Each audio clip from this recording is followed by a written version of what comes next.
we sent out 100 playtest kits, folks that had been playtesters for Shores of Tripoli and folks that Kevin had met through his network, friends of mine who are not board gamers to see sort of their reactions, how were things clear? Did it make sense?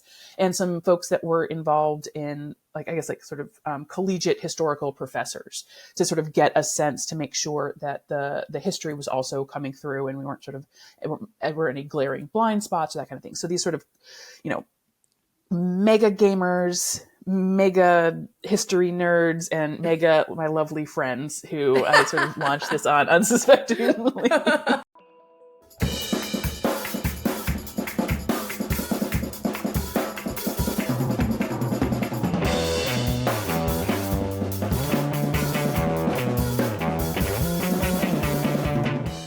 Welcome to Cardboard Creations, where we discuss the process, techniques, and inspiration for designing board games. I'm your host, Candice Harris, and I'm super excited to be here today with Tory Brown to find out how Votes for Women was created. But first, let's jump into a brief overview of how Votes for Women works. Votes for Women is an asymmetrical card-driven game for 1 to 4 players about the American women's suffrage movement from 1848 to 1920, which can be played competitively, cooperatively, and solitaire. In the game, the suffragist side and the opposition side are battling to ratify or reject the 19th Amendment to the U.S. Constitution, which would give women the right to vote if it's ratified. Each player has their own deck of event cards representing key historical figures and events. During the game, players take turns playing cards to take a variety of actions, such as adding and removing congressional markers to reflect Congress's support for the amendment, placing and manipulating cubes on the map to reflect their side's political power in the individual states, and more. To win, the suffragist player must have Congress pass the proposed amendment and then have 3/4 of the states ratify the amendment. Meanwhile, the opposition player wins by either preventing Congress from passing the proposed amendment or by having 13 states reject the amendment. Hey Tory, welcome to the show. Hey Candice, it's awesome to be here. How you doing? I'm doing great, and I'm excited to talk to you. I played Votes for Women a lot earlier this year, and I really enjoy it. I find it to be such an excellent game, both in terms of how, first of all, it covers a really interesting historical topic so well, and like the way you've translated that into the gameplay, and it just creates this like accessible, tense, and thematic gaming experience, which is really, really good and also educational. So I gotta know, what initially inspired you to create Votes for Women? I think timing was huge for me. The centennial of the 19th Amendment celebrated August 20th, 2020. And I read a story about that coming anniversary. I think it must have been a year before. So August 2019, I'm just sort of doodling around the internet and I see a story about this, like there's going to be all of these celebrations, all of these gatherings, all this stuff that was going to happen. And we know what happened in 2020 instead. But the idea that the nation would be thinking about the suffrage movement, about this moment that feels both a long time ago and not that long ago. Right. And what I knew about the movement and the effort to get women the vote in the United States, I thought would make just a really interesting game. I mean, politics is kind of like a game. You roll the dice, you see what happens. You're never quite sure, but you need a strategy and then you have to adapt based on what's happening, stuff you can control, stuff you can't. So in my mind, the idea of a game about the suffrage movement just sort of made sense. And then that there was this moment that was going to be, all eyes on this issue. It felt like kismet. Oh, wow. I'd say the sort of second piece was playing Watergate right before the shutdown. I went to a local game, friendly little game store in my neighborhood, Labyrinth, which if you're ever in Washington, D.C., you and your viewers have to go to Labyrinth and say hi to Kathleen and her wonderful staff for me.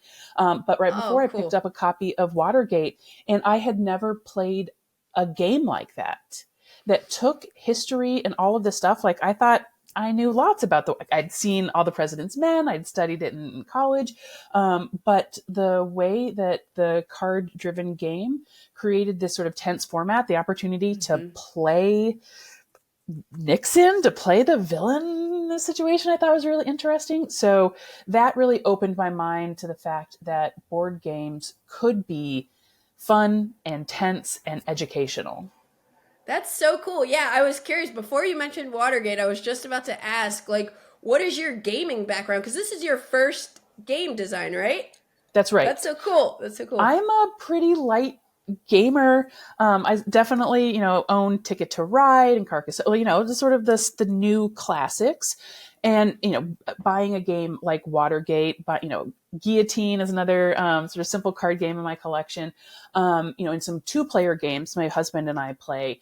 But, we pretty light titles. I think it wasn't until 1960. And I'd already sort of had this idea about the suffrage movement and the 19th Amendment in a game. My developer and publisher was like, you have to play 1960. And it was sort of off to the races at that point, as far as, playing on a map, playing, not, sort of constitutionally driven game. Yeah, Not, sure. my game is about a constitutional amendment, which is Article 5 of the Constitution. Yeah. But obviously Jason Matthews' 1960 is about the Electoral College, and you play the manager of Nixon or Kennedy campaigns. That really gave me a lot of inspiration in sort of direction on what, I'd already been researching and gathering a bunch of information and wasn't really sure what to do with this idea. And Yeah. that really helped sort of make it concrete and sort of have like a prototype come into view. Gotcha. Yeah, so I'm gonna have to ask, timing wise, you mentioned your publisher, like Fort Circle Games. At so when you initially had this idea, you want to make this game, how did you get from that to your initial prototype? Like, were you prototyping before you engaged with Fort Circle, or how did that all time out? So, and the timing of me and Fort Circle goes back about 20 years when Kevin Bertram and I met in college. And, I will say, friends, it pays to stay friends with the nerds, because you never know which one of your friends is going to start a board game company. I watched That's him awesome. go through the process of creating of Shores of Tripoli, his game about the Barbary pirates and that sort of first incursion where the Marines sort of came into being. So if you know the Marine hymn, from the shores of from the halls of Montezuma to the shores of Tripoli. And so I watched him go through that process and publishing Shores of Tripoli. And then he said to our friend group, to everybody he talked to, I think, was like, what do you think would make an interesting game? And so when I pitched him the suffrage movement and the 19th Amendment, I really thought it was something that he was going to run with. And I could just be like, oh, I had that idea. Now look at that game. It turned into me creating this game, and we worked so cool. together. Like I said, like he handed me 1960 and was like, we're playing this, and like, let me know what you think. And obviously I was like, well, yes, this is such a smart idea. So I sort of, I pitched my friend and publisher, and with just a concept, right, with just a few words, and then like the research started immediately. I think a lot of games don't necessarily have a research phase, but in historical board games, it is just non-negotiable. You have to ground yourself in the text. And I started where I think every good student starts, on Wikipedia. And if you Nice. sort of start with if it's just like the basics of, like the sequence of events, some marquee players, and I used that to sort of start my research. And then Library of Congress, National Archives, State Historical Foundations, different books and texts and all this sort of different stuff that was coming out around the centennial, that then created the full sort of suite of materials I would need to start developing cards and to start structuring play, right? What were the eras of historical movement building that created then in my card play the early, middle, and late term, right? So all of it gets born out of all of the development gets born out of the research phase, which was a lot. It was a lot. I'm sure. As someone who loves and appreciates historical board games, I have always like that's one of the things that I find so enriching and like phenomenal about them. Like somebody went through and did so much research so that the players can absorb and learn and experience all that studying, through the gameplay. And I think that's so fascinating. So it's cool not only to hear what all sorts of like how different board games are created, but just to hear that you're like, hey, like one of the first things you did to get this going was a lot of historical research on the topic before you even started like kind of making cards and everything. Exactly. I don't even know if I was clear that this was going to be a card driven game until like I looked at my spreadsheets. I was using Google Sheets to sort of track, right? Like name, era, link, text, right? Sure. Like just, who are these people? What are these events? All of that, right? And from that, I had a sort of support, right? For suffrage sheet and a tab that said oppose. I think antis was the sort of, and so out of that, it became like, oh, like, look, there are two decks here that I've created without even, like, it was just how I had organized myself to sort of sort through this research. I mean, a lot of Yeah. people have comments about, right, playing against suffrage and what it's like and how it feels and if it's good or not. But it was sort of non-negotiable for me because that was the story I was seeing in the research. Right. That was, there's this big push for the 19th Amendment, and there was a big push against. And it was the Right. part of the story that I knew the least about and I thought would be the most interesting to be able to share with people that wouldn't have thought necessarily about the women who opposed suffrage, right? Like we all kind of want to be like, oh, it's just these cranky old men and they're against suffrage because they don't like women. There were lots of women who were not just active in the anti-suffrage movement, but leading the anti-suffrage movement. And so again, my research drives, right, the history drives the structure of the game as well as the content and the rules and the design. It all sort of comes out of what I learn in that initial research phase. And it took a long time. Fortunately, I was unemployed. That really helped. Yeah, I was you also had newly time. I had time. I was newly sober, so I had a lot of energy to Oh, like really put congrats. to this project. Yeah. And I think that my hope is that it shows not just in the game and the play and the cards, certainly the historical documents in the box are part of, like, I was constantly collecting these different links to different historical sources and being able to add that into the box. So it's all because I was tying sort of first person sourcing and sort of native documents into what was happening in the card play and the gameplay. And so, like I said, without research, it would just be, a sort of benign insert constitutional amendment here game. But it's the people and the struggle and the push and pull and, 70 years of American history Sure. that I hope really make it interesting and something that you learn and have fun while you're interacting with. Yeah, that's really awesome. I think mission accomplished. But how what was your actual process of prototyping like? I'm assuming you got some help from Kevin's experience and knowledge. Yes, most definitely depended on a community of support. The first prototype was a really basic map of the United States, 48 states, because Hawaii and Alaska weren't states at the time of ratification. The pieces were, Catan, the little cities, little basic chips, right? Just sort of whatever was already in his collection to sort of start, and then print and snip and sleeve from the printer right on the cards. And so I have some pictures and I will share those. It's unrecognizable, and yet, oh, okay, you can see sort of where it started and to where it ended. The playtest kits were a little bit more dynamic. They were a custom map and some color coordinated pieces, and then the final product being the amazing meeples and the custom dice and the buttons that look so great. All were sort of came to through an iterative process of like, we can do better. This will look nice. This is what the history says about this. And then that's what sort of ended up in the box. Cool. At what point did you start documenting rules for the game?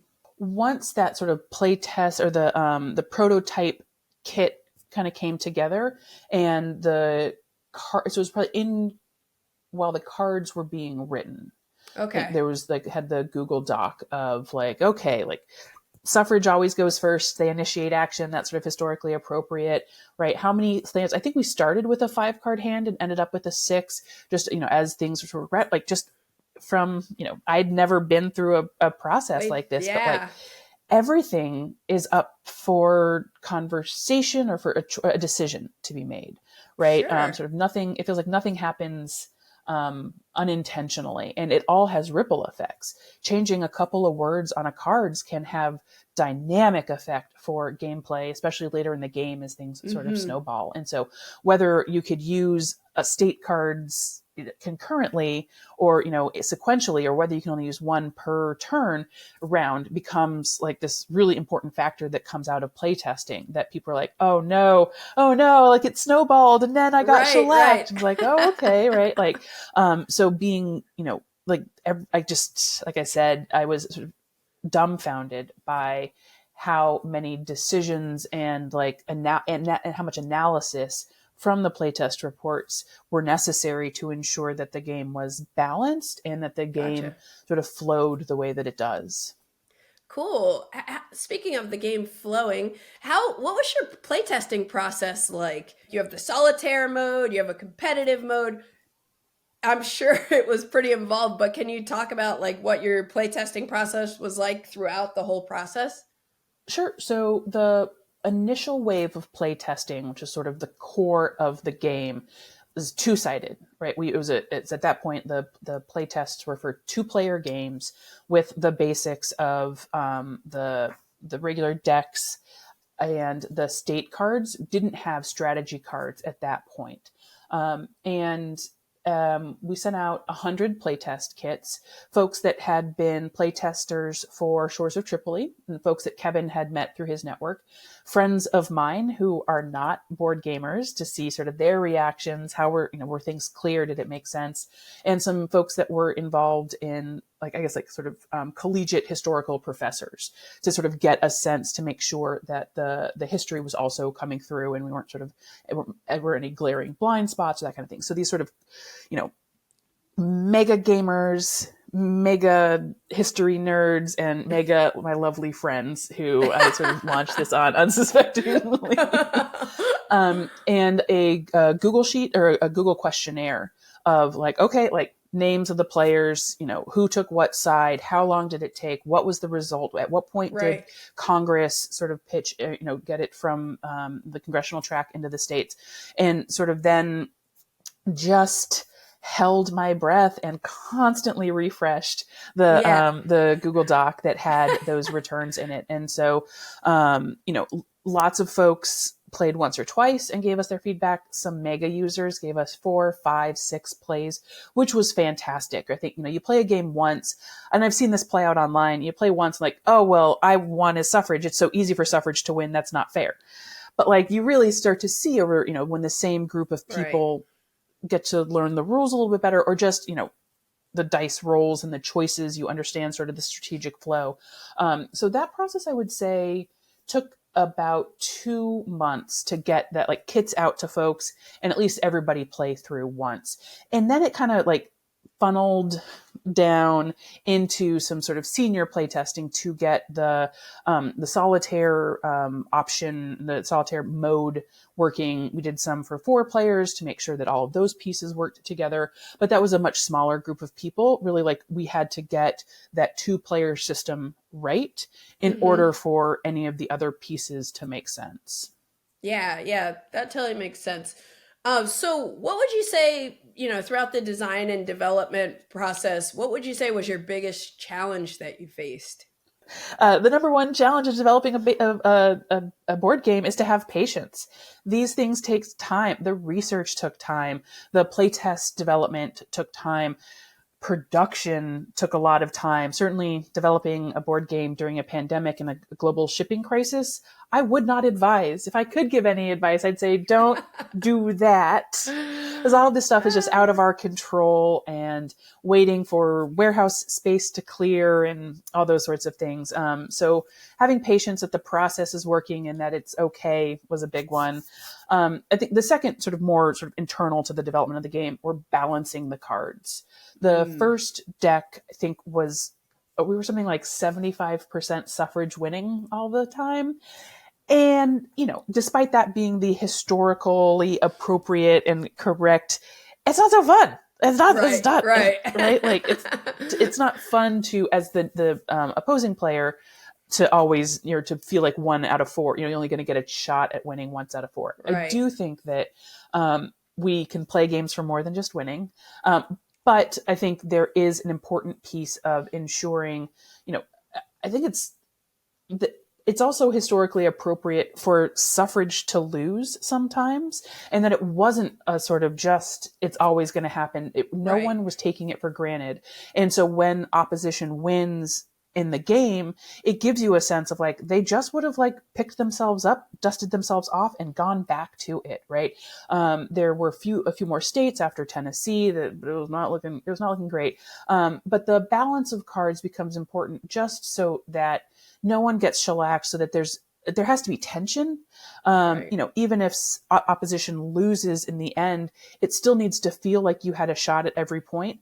And from the games that I've played and watched, opposition is almost always in it to the end, especially in these roll-offs, right, where that is final voting. It can come down to the last 1 or 2 states, and it often does. And I think it was a nail biter. People didn't know what was going to happen in the history. And so ensuring that tension is played out in the game was difficult, as far as creating the cards and some of the rulemaking to ensure that tension is playable and enjoyable. Right. Wow. So did you have any, aside from like solving that, did you have any aha moments when you were designing and developing the game? I think there were 2 big pieces, just figuring out the decks and sort of all of that. The buttons, I think, was a lot of fun to sort of think through. The suffrage movement invented political buttons. So how could I, in my game, not have buttons? And it becomes a currency in the game where you can re-roll, or you can, buy new, or, do other things. And so, I think the aha piece came with the congressional track, that to get from, all right, you're playing on a map and you are tussling in the states, where I think a lot of the interest is like deserves to be.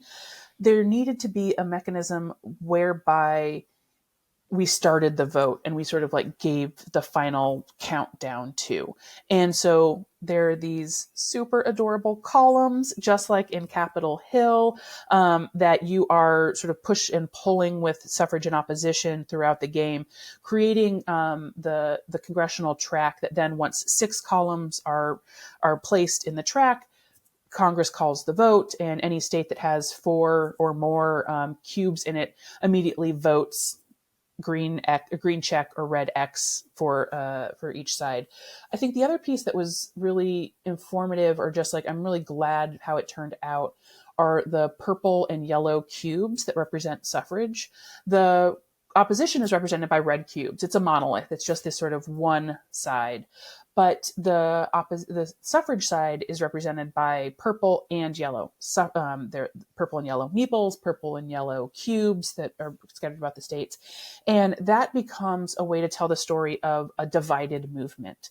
And that divided movement often divided itself over strategies, tactics, whether Black women were invited into the movement or not, and the key divisions, the way that the women really tore themselves apart, to be able to depict that through gameplay, and the way that opposition is able to exploit those divisions through their cards, I think is an important part of not just giving a textbook read on, and then this happened, and then this happened, and then this happened, but that these factions weren't always in agreement, that there were core issues, this sort of radical drive for universal suffrage, or this restrained, let's be proper ladies and ask politely piece. And it's great to me to have this play out in the game because it's something that continues to play out. It's something that modern movements continue to deal with. There are still exclusionary and racist movements, like popular movements. And like in my politics, it's, we will never be free until all of us are free, and sacrificing the rights of a few for the benefit of the many does not get us all to where we need to be. And to like be able to put that into the game and to make it a functional, almost like ethereal piece of gameplay was really important, because tying my values and my political notions and my experience in movement politics with this story of a flawed and yet victorious, partially still work to do movement, I couldn't sacrifice one for the other. Yeah. Wow. That's so cool. So, Tory, the production quality of Votes for Women is just spectacular. Isn't it pretty? Yeah, very, very pretty. How are the art and graphic design decisions made? I was so lucky to work with Bridget Delicato. She's done work for lots of other beautiful games. And at the very beginning, she was like, talk to me. Tell me what you want it to look like. How do you want it to feel? We did like a little, online contest of like, what should the box art be? It turned into like 6 different things, but she really listened about grounding the game in the historical artwork. Every single card that she designed has this sort of scrapbook feel, which was how suffragists were collecting their mementos and sharing them with others. The board has this sort of historical feel. The art on the box is historical artwork from 1915. Why does the game look like it? It's because Bridget is so talented and so smart and so gets it. And that she, I feel like, really listened to what I wanted the game to be. In my I like the art deco, and like I gave like a bunch of like word vomit and some pictures I found, and she made it into something cohesive. That's awesome. And remarkable. And she's the best. Anybody, if I have 2 pieces of advice, one is to not make a game during a pandemic, and 2 is to work with Bridget, because she's just that great. That's awesome. So when and how did you come up with the name Votes for Women? I think it was probably the night before the Kickstarter launch, because I had been, I think I'd been dragging my feet. I'd been really sort of like mulling the different options, and ultimately, sort of the 11th hour, going with the most sort of straightforward, the most familiar, made the most sense to me. I have since realized, when I look up what's the chatter, look up, Votes for Women is really popular in the UK to discuss, that's the shorthand for the suffrage movement. That's how they talk about it. And there's a real pull in those conversations about, child labor laws, votes for women, environmental protections, right? They see it as a sort of a core piece of a bigger agenda. I haven't seen the same kind of, I don't think America looks back at our history as often as maybe some European countries do. I think we are always eyes forward, what's next? Right. And those people in the past were probably racist, because they probably were. So I don't see as many folks in the US sort of just talking about Votes for Women as the movement. And so that's been great, because, then that gives some uniqueness to the game name in conversations. But I also wonder about how, besides a whole lot of books and Iron Jawed Angels and a PBS documentary and my game, can we help people connect with the lessons, both victories and things that we would want to do differently? How can we and all, the idea that we can do it, the idea that together we can do something like make a constitutional amendment. Like we can subvert racist voting laws in the South. Like we can increase decrease the voting age to 18. Like these are things that together movements have done in the United States.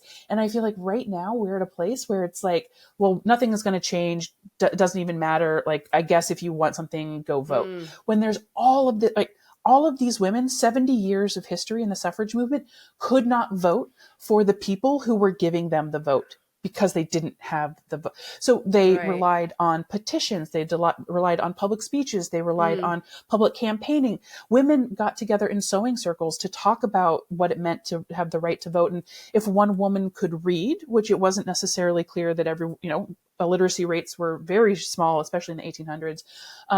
Women could get together, and the one who could read would read the magazine from the suffrage movement and share information about what was happening in the campaign in Kansas or what was happening here. There are all of these ways, huge and small, that people got together to make change.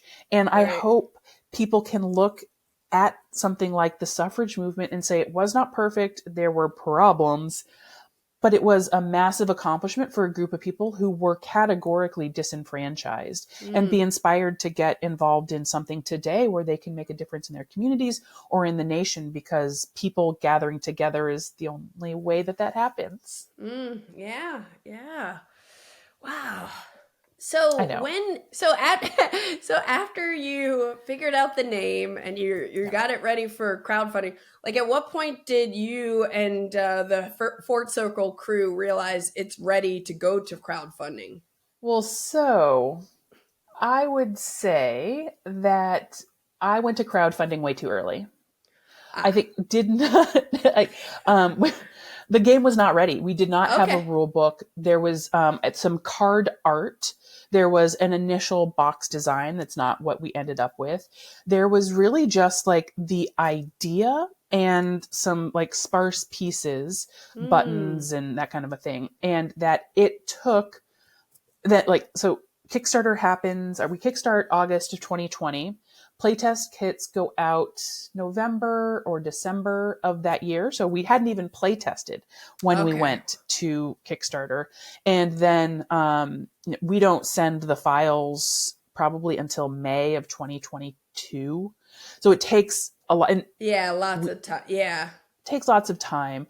And, part of it is, Panda's all backed up. They can't take anything. So we can still sort of like tinker with some things. But I mean, I see games going to Kickstarter now fully finished, absolutely realized, 100% done. They've got these like super slick videos. It's like full on, just like, And I think the ideal zone is somewhere in the middle, a little more than what I had, but like, it can't just be a marketing platform for the largest game developers, right? Like the idea, backer kit, Kickstarter, right, is that, smaller publishers, independent designers can have a shot because the community believes in them. I'm really grateful for the community that believed in Votes for Women on just like a wing and a prayer, and like what Shores of Tripoli had done, and some faith in Fort Circles and the idea, right? Like the notion of like, could be a game that could be really interesting.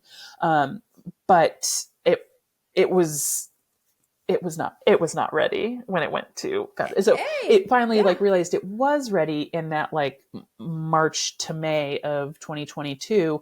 The cards were all sort of locked down and tight, fully fleshed out. Both, the congressional track had been set from playtesting, but these like two sort of, card mechanics, the state cards, where you get a special benefit if you get 4 cubes in a state first, and the strategy cards were sort of the last piece, and you bid for strategy cards with your buttons. It really makes the button economy a lot more dynamic.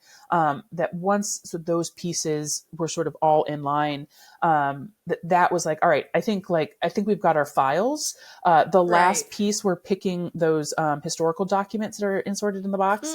Kevin, my publisher, asked for 3 documents. I sent him 15. Love it. And I think we compromised with 13. But these documents really create a sort of immersive experience. And just when Yeah. you're opening up the box to see these telegrams, these letters, these flyers, there's all Right. sorts, postcards, all sorts of different kinds of documents that people will see. That was, I think, the last decision, the last gut wrenching, super tough, how can I ever narrow it down decision that was necessary for all of the final files to be prepared.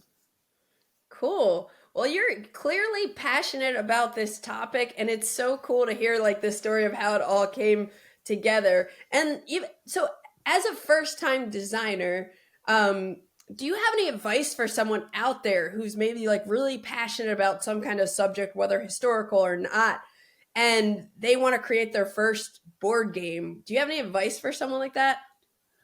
Well, I think first is like stay passionate, right? Like, and I think the I like the way that you phrase that question, because I think a lot of people are like, well, what's really popular right now? I don't like nature, right? Like there's been this Right. wonderful flood of nature games, and right, like somebody like Elizabeth Hargrave, who first did Wingspan, is like obsessed with mushrooms, and she's got a Yeah. mushroom game coming out, right? Like Yeah. it Yeah. makes sense because it's something she just is willing to dig deeply in. If you dig into a topic because you think it's going to be popular and not because you care, you might have some regrets, right? Mm. Like if I was to make a game because I thought it would be popular, I would not pick suffrage. I would not pick like women's rights, right? Like it Right. was something that Right. like I cared deeply enough about to be willing to overcome obstacles, to have these sort of like tough things, to be creative and to see these sort of lines coalescing to be able to tell a story. It's only because I cared about the subject matter that I could devote myself so fully into it. The other piece is to be patient. Like it's hard for passionate people to be patient, but I think that that's a sort of necessary element. There's a business here. Wheels move slowly. I think taking your time, whether that's getting feedback, whether that's talking with folks who have something to share, all, different ideas, being able to like take new ideas and to like, oh, I'll take this one, not that one, is also, I think, a really like important piece of being willing to accept ideas, but not every idea.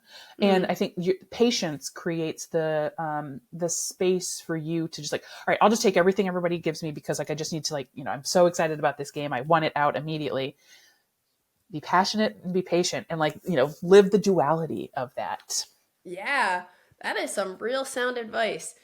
Uh, really, really awesome. Tori, Also, be yeah, friends with game yeah, publishers for yeah, 20 yeah. years. And And the artist too, right? yes, yes, yes. Awesome. Tori, it's been so great talking with you today. And, really, really fascinating hearing the backstory for Votes for Women. It's like I love doing this show because every game has such a unique story, and yours is just like still just really, really fascinating to hear.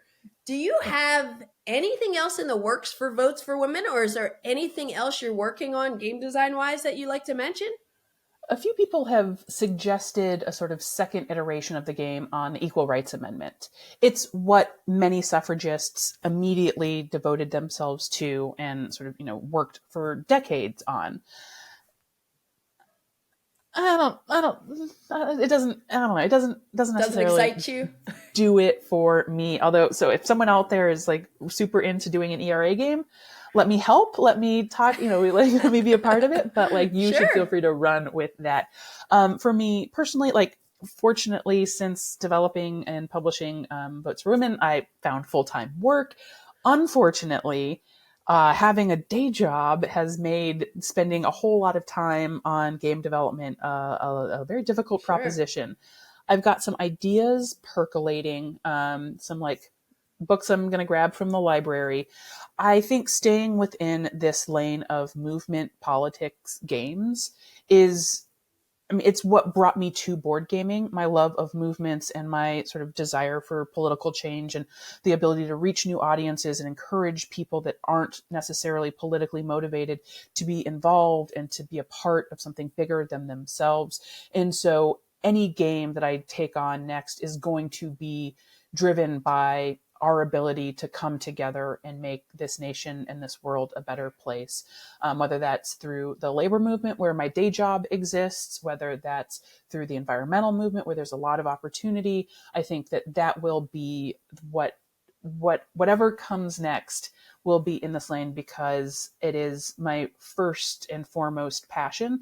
And I think that gaming is such a phenomenal channel and opportunity to talk about these issues, to figure them out, to push and pull on them, to understand opposition and backlash, and to push forward through it. And board gamers are such curious, dynamic, wonderful people that it feels like the opportunity to organize board gamers is really, I guess, what you call fertile territory in organizing speak. There's so many, like I said, curious, bright, interested, willing to suffer short-term losses in order to experience long-term gains, wanting desperately to understand systems. There's just I think board gamers are the best, and I'm really grateful that I have fallen into this hobby and this community, because folks have been so kind, and the feedback and the sort of folks, remarks and everything about Votes for Women has just been so lovely. So I don't know exactly what's next, but I'm moving a direction. That's great. It's great. Very inspiring. Well, thank you again for being here. Thank you for having me. This is wonderful. I love your show, and it's always nice to hear from you. different folks. And so it was really nice of you to have me. So thank you. Cool. Yeah, I'm very, very happy to have you, and this was a great conversation. Thank you all for watching Cardboard Creations. Hopefully it's been as inspiring and fascinating for you as it has been for me. And remember, the only way to get something done is to start doing it. Boom.